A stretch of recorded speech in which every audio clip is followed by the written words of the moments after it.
This is the second episode. This is the episode where I guess I'll start, before I press play, I'll just explain it a little bit. It's the episode where I started... Oh! Go clean it up. This is the episode I started using the pen tool on because it was a lot quicker, and I thought I'd develop a different style for it because although I thought the animation was pretty decent in the first episode, like for my standards anyway, the frame by frame shit, I thought the style could definitely use an improvement. It didn't really have much of a style. And so I copied, so of course, instead of going from something kind of original, I went to the cliche, what every cartoon looks like now, the dark outlines. Do you have anything to comment on this episode before we're not going to... Which episode is this? This is 102, torNOTo. torNOTo, get it? Because it's a tornado, but it's not a tornado. Anyway, you have anything to comment on it? You have any... we apologize, we're not very ripe with things to say in this thing. No one fucking asked us. We do have questions from other people. Couple other people, but we'll get to those in a bit. But do you have anything? I'm going to stop talking. Yeah, hey, you know, 20 years down the road, we're going to look at these things and go, what the fuck were we doing? Well, 20 years down the road, we may not even be alive. Fuck no, we won't. Nobody will, not even you people. But anyway, do you have anything to say about torNOTo, since we are alive right now and we're about to watch it? Well, this was the one that we finally, like, when I first came to, no, it's the second time I came to Nebraska to visit you guys. Yeah, we sat down. Well, the first time we came up with the concept of tank buzz. This was late 05, early 06. And we made the short little 5-second cartoon with just the character, with a rough sketch of the characters saying weird things. Iggy said, yup. Whitey said, pippity pap smear. And Leiden and everyone else. I remember the pippity pap smear. Well, we're going to include that in the DVD. Well, I remember the pippity pap smear thing created such a firestorm in that house that night. Explain what happened. Oh, you know, Becca... Chrissy has a friend named Becca. This is in Nebraska. Well, Becca was over at the house, and we were messing around on the computer, and he was drawing and doing all that shit, and we were doing voices. And I think this happened even before we were doing the voices. It was when I was drawing It was when I was drawing the characters, and we were trying to come up with voices. And I said, pippity pap smear, John Lennon. Pippity pep smear. Pippity pep smear, John Lennon. Was she like talking about John Lennon or something? I don't remember. I really don't remember. I think there was alcohol involved. I wasn't. No, there was no alcohol involved. There was marijuana involved. That was a little later. I don't think that was during this.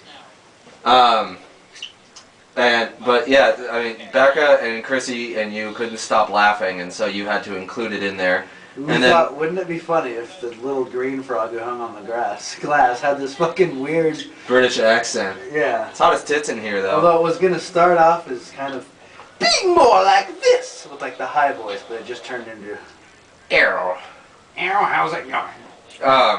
But yeah, and then Jeremy comes in with his guitar, and he leans on the wall and he starts playing and singing, and we're all like, Jeremy, get the fuck out of here! Yeah, he was making a bunch of noises. You're pointless! Yeah, I remember that. And Chrissy just about murdered him that night. This is a tangent. What do you got to say about this episode? This is the second episode.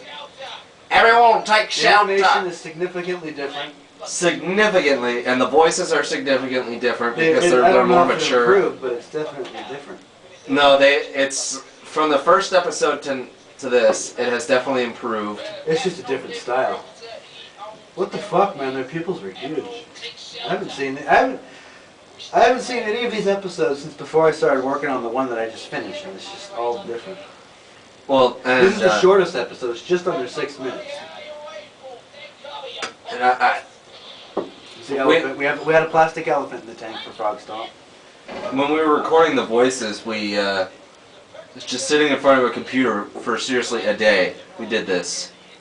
For a day or two, and there was no... If Chrissy ever surrenders the fucking videos that we recorded, we can include them on a future DVD, but Chrissy said she didn't do it yet. Chrissy, by the way, you folks are fucking dumb. She's the voice of love, and also had help in the creation of Tank Buzz. It was pretty much me, Chrissy, and PJ. Yes. PJ's this guy. I'm duffin. If you guys don't know that, get the fuck out. Press eject on your goddamn fucking DVD player right now. Calm down. Calm down. There's a torNOTo, and it's Dust Devil, and I'm praying to God even though I'm an atheist. I'm a god. Yes, that's a great scene.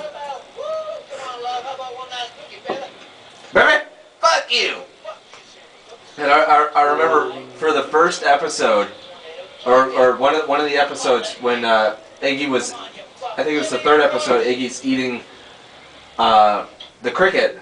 Sick. You couldn't think of this later? Oh, whatever. Oh, this one? Yes. Yes, in this episode when you eat the cricket, I remember when we were recording, you had stuck a ball of paper in your mouth and were chewing it. Yeah. And that's the origin of that. Oh, really? Chrissy, the owner chick's shirt said, oh, really? That's comical. Uh-huh. What? Anyway, back to the recording of the voices. By the time we came up with Tank Buds when PJ was first visiting in Nebraska, and then he went home and I started work on the first 10 episodes, just writing the scripts. And so when we were about to record the voices, the whole thing was just going to be, hold on, can't think, it's monstrous. The whole thing was going to be me and Chrissy doing our lines. I was doing Love, Iggy, no, what am I doing? I'm doing Iggy, Leiden, and Frog Stomp. And Chrissy does Love.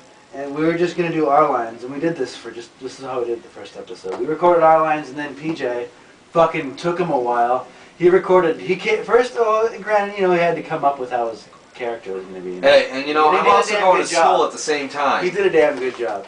And he'd recorded his lines at home in California.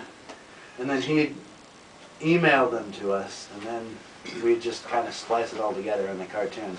And that's why that's how we did it for the first episode. And that's why it sounds really choppy. Yeah. If you notice, it goes between like really kind of grainy vocals to kind of maybe a little bit clearer. The clearer were theirs, the choppier were mine because of the program I was using. Well, they're always kind of staticky because we've never had quality microphones or anything. Yeah, and it was all bad, but it worked. It worked and for the episode. On the first episode, I don't know why I didn't think we'd talk about this shit in the first episode. There's nothing to say about it. I put I don't know if you could even tell, I put a slight echo on all the voices, some slight reverb, so it sounds like they're inside of the tank, but I kind of dropped that. I'm like, really gives a shit.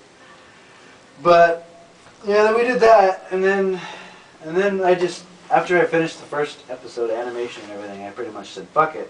We waited till PJ came exactly a year later to our new apartment in Nebraska, and we recorded all the lines, just us three together. I think that was a lot easier. Because we could also feed. The three of us fed more off each other, and we came up with some improv shit and just some funny stuff came out of it. That might not have ever come. No. Some of the jokes might have never. A lot of the jokes that are in Tank Buds aren't on the script. It's kind of as we go along or like through improv. So the first episode has share of improv jokes, but it wasn't as wacky, I guess. I don't know if that's. And that second time I came there, when we were recording those voices, I remember that, it was. We were completely sober. Chrissy did not allow booze in the house. Yeah. And now she's a lush. And I remember the one night we had booze. The fucking cops came to the apartment looking for somebody that used to live there. Yeah. And we were freaking out because we were all under. I was the only one who. Yeah, and I was drunker than even Chrissy was drinking a little that night, and they were feeling it, and I was like, oh shit. But anyway, I was drunk as a skunk, and that was that week that I was there. Fuck you, because from that point on, I started smoking. You smoked before that, but very then you started rarely. to become kind of a semi-chain smoker for a while. Yeah, which is ironic because I don't smoke anymore. Every once in a while when I go out to bars, but still. That's the origin of that story, of the chain smoking Patrick. And anyway, we're going to stop, and we're going to go to the next episode. See you there.